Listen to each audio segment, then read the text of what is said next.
10 Power Ranger seasons. We have 23, now running the 24th season of Power Rangers on television. And this is one of my favorite shows of all time. I have followed this show since I was a kid, and you guys voted on the Geeky Community Facebook group. Go check it out in the description below for me to do a video today returning MORPHIN reviews in a different style format. Today we're going to list my top 10 favorite Power Ranger seasons, and I am not going to spoil anything about these seasons because I want to do a review for each and every one of them in future videos, and one of them I have already done reviews for, so go check that out on the channel as well. So right now, let's get on with the list. I love this season because it gave our familiar characters new powers. It gave them a menacing threat, the Machine Empire. It was a full-fledged family of alien robots ready to strike down the Earth, and we actually had great arcs for each and every single one of our Rangers. We had a great continuation from previous season and what happened in the Alien Ranger saga. We had a great mini-arc specifically for Tommy as the Red Ranger nearing the end of the season. We had the return of a previous Ranger to the team in a different format as the 6th Ranger, which I always love. The reason why it's number 10 on the list is because there's something that happens past the half point of the show that lets it down a little peg. The villains are not so well fleshed out, they are not so well developed, they are not so good villains, and the ending is, to say the least, underwhelming. It's honestly one of the weakest Power Ranger finales, if not the weakest Power Ranger finale ever. In Space is probably a season that everyone is expecting to be very high on the list. Well, I'm going to tell you something. I actually didn't expect that it was even going to be on the list. I really like the season, but it's very overrated in Power Rangers fandom. I love the season because what it gives, because it is the end of the Zordon era. I like the characters, but not so very much. They were presented in Turbo, but then they were not so good characters, not much was good on that show. The reason why this is good is because of the levels of dark that it goes into. No Power Rangers fan, or any other person in fact, would expect this show, this season to be so dark because it is Power Rangers. But what is also great are the villains. There is real power play here, and there's a redemption story to a villain that was very unique at the time for television, for kids shows, and for Power Rangers specifically. The Rangers themselves are cool enough. They have very different types of adventures, and we have a team up with another show that nobody ever expected, and it was awesome, despite that other show not being awesome. And let's just say that the finale of this show is what makes me love Power Rangers in general so much. If you're a Power Rangers fan, the finale for the season, holy crap, it's one of the better finales, maybe the top 5 finale of this series. Dino Thunder is a series I love because it was the return to dinosaurs, a different style of team because we never had just 3 Rangers starting before Ninja Storm, which came before this one, but by the end we still had just 5 Rangers, and 2 of them were extra Rangers, and one of them was a returning Tommy Oliver as a doctor, archaeologist, as a professor in a high school. Tommy Oliver became Indiana Jones for dinosaurs specifically, and they had a great villain, and they had villains with backstories, and they went to places and relationships in this show that I really was surprised by, and I was surprised even more by how well they handled them. The finale is awesome, and it's honestly one of the most cohesive finales according to where the show began, where the characters went from then on, how the characters ended up in the show, and what you would expect the characters to do after the series that run as Power Rangers are over. SPD was a show that surprised me in every single way, in characters, story structure, narrative, the dark places it went through, the relationship and depth that these characters had with each other. There was never a redemption story for Rangers to start out bad without being Rangers. These characters were very well fleshed out. They were very different from each other, and I like each of them having a different power. I like this Earth that has received aliens and we cohabitate the Earth with them, and the villains were also very good in general. They were not spectacular, they're not going to be in top 10 Power Rangers villains ever, but they are good villains nonetheless. I really like the connective tissue that this gives to past Power Rangers seasons. I really like the way that they present this world in moving forward after this show is done, if we were never going to have another Power Ranger season. And I love to see things from the future happen in the future, even though this is not the only season in the future that we're going to talk about.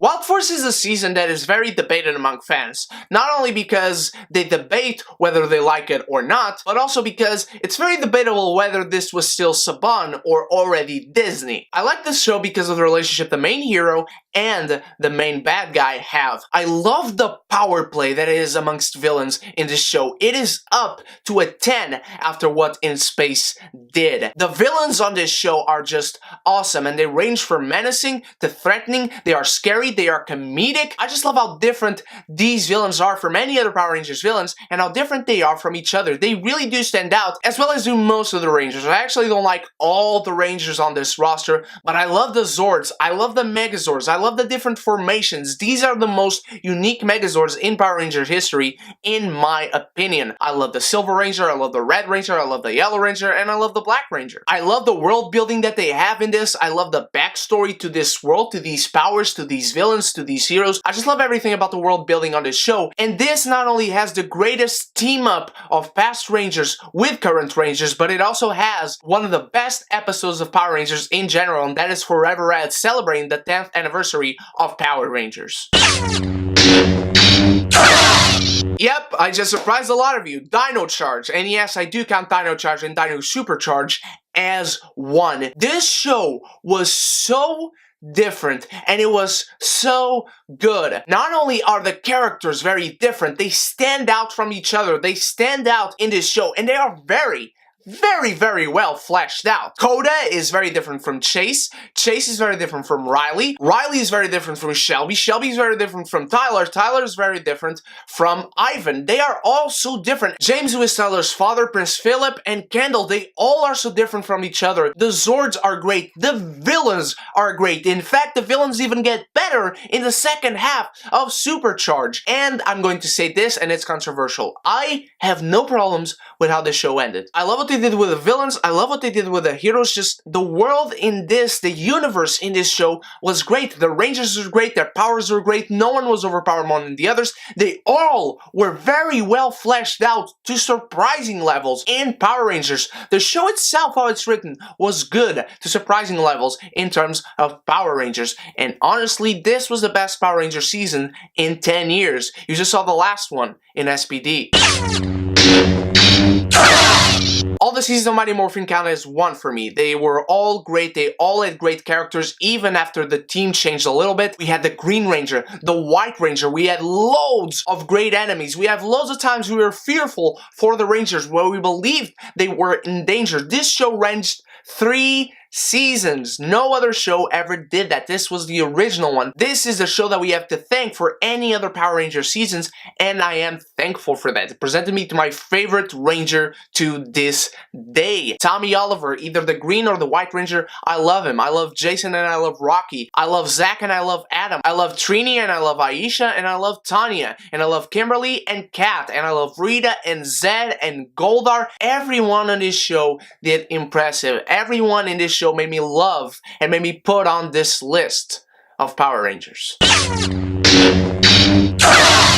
Lightspeed Rescue, another show that is about police and officers and firemen, and it was just awesome. The best thing about this show is how contrasting the heroes were from the villains. These are police officers and rescuers in general against demons from hell. And all the villains are great. There's real dark power play in this show. The Queen of Evil wants to dethrone every single one of her servers, and then her son comes into power, and her son is an awesome badass as well. And speaking of badasses, let's talk about Carter Grayson, the greatest, most badass Power Ranger ever. This is a guy that wouldn't even morph to kick the crap out of his enemies. This is a guy that while his team morphed to go on and fight, he would just start running and kick the crap out of fucking demons. And the story of the Titanium Ranger, the 6th Ranger on this show, was also very good, despite the fact that he isn't on the show a lot after that, which is unfortunate because I really like the character. Lost Galaxy is a great show. It's better than In Space, although a lot of people will debate that. I love this show because of how different it was at the time. This show is very different from any other season previous, and this show is very different from In Space in a lot of ways. The show knew that it didn't need to go dark to be good, and it had incredible villains that really had a very strong hierarchy onto them. And when one of the villains say goodbye midway through the show, the other villain, the subordinate, keeps evolving throughout the show. And it actually was the first time that a villain and a main ranger had a real personal vendetta amongst them. In Space, having some kind of a similar vendetta. And this show went dark. This is probably the darkest Power Rangers in general ever went, because they really actually addressed death. They kind of negated it in the end, but damn if they didn't go there at least once. I also love the 6th Ranger, and that is always a very important element to me. I love who the 6th Ranger was. I love his story with the other Rangers. I just love the suit itself. He was so different from any other Ranger previous and any other 6th Ranger since. I did forget to mention this previously, but from Mighty Morphin, which was a number 5 on this list, to right now, to the show that will be on number 1, all these shows started, rode, and ended on a high note. Time Force is the greatest Power Ranger season ever. It is a dark story with dark relationships about dark themes. It has a great villain, it has great unique heroes, and it has something that you guys should know that I love: time travel. And this was actually the first time that the Pink Ranger was the leader of the team. I love Wes myself, don't get me wrong, but Jan was the freaking leader. She was a badass. She took charge whenever she needed, and she was there to get her revenge. But she sought justice throughout. She didn't take revenge over justice. She was a Time Force agent first, and she was taking revenge for her fiance second. And this is not a spoiler, her fiance dies in the first episode. Ransik is also a great villain because he's probably the most humane villain in Power Rangers history. You can really understand this guy's motivations and his thought process. You can really understand his backstory, and it's actually tragic. I really like the team up in this season as well. It's just not as good as the team up between Time Force and Wild Force. I love that we have an alien on the team, and that was unique at the time. I love the character of Wes and the relationship he has with Jen. These are not just two people who will fall in love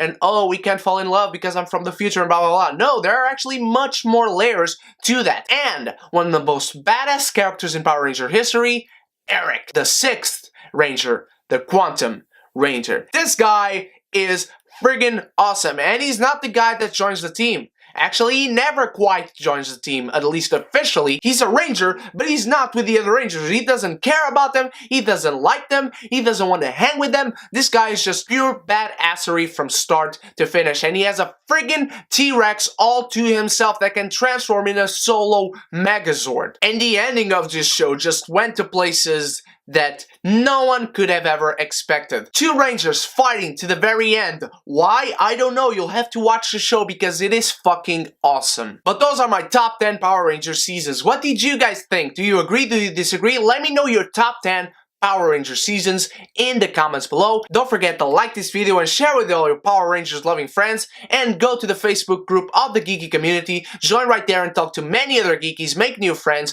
and of course follow me on Facebook, Twitter, Instagram, and thank you so much for watching, my beautiful geekies or new geekies. Welcome. I hope you enjoy. I hope you click subscribe and the bell so we can be geeky united.